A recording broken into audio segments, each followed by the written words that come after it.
چه خوش باشد که با ایمان بمیریم، برای دوست جاویدان بمیریم.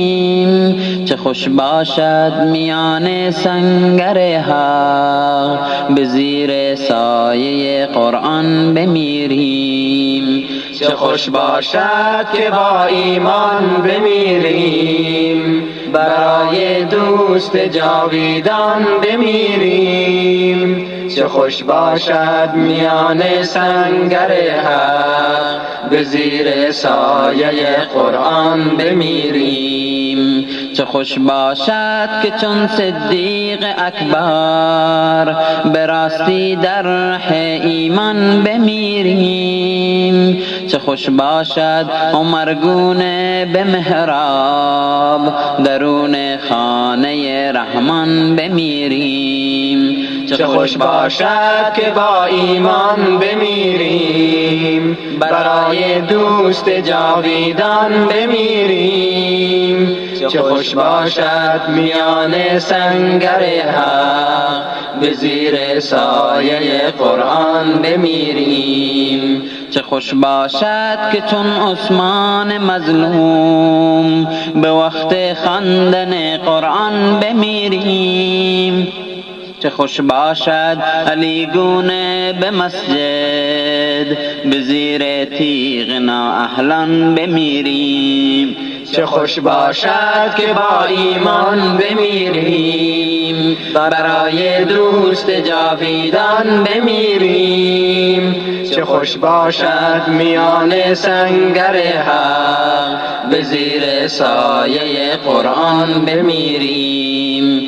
چه خوش باشد که چون صدیق اکبر، به راستی در ره ایمان بمیریم. چه خوش باشد عمرگونه به محراب، درون خانه رحمان بمیریم. چه خوش باشد که با ایمان بمیریم، برای دوست جاویدان بمیریم.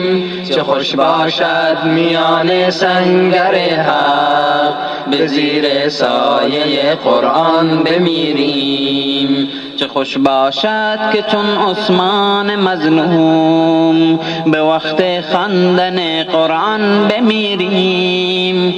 چه خوش باشد علی گونه به مسجد، به زیر تیغ نااهلان بمیریم. چه خوش باشد که با ایمان بمیریم، برای دوست جاویدان بمیریم. چه خوش باشد میان سنگر حق، به زیر سایه قرآن بمیریم. چه خوش باشد که چون بوذر و سلمان، برای خالق یزدان بمیریم. چه خوش باشد به سان ابن زهرا، به صحرا با لب عطشان بمیریم. چه خوش باشد که با ایمان بمیریم، برای دوست جاویدان بمیریم. چه خوش باشد میان سنگر حق،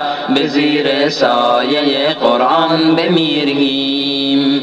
چه خوش باشد به سان ابن حنبل، برای ماندن اسلام بمیریم. چه خوش باشد که در راه شریعت، به مثل حضرت نعمان بمیریم. چه خوش باشد که با ایمان بمیریم، برای دوست جاویدان بمیریم. چه خوش باشد میان سنگر حق، به زیر سایه قرآن بمیریم.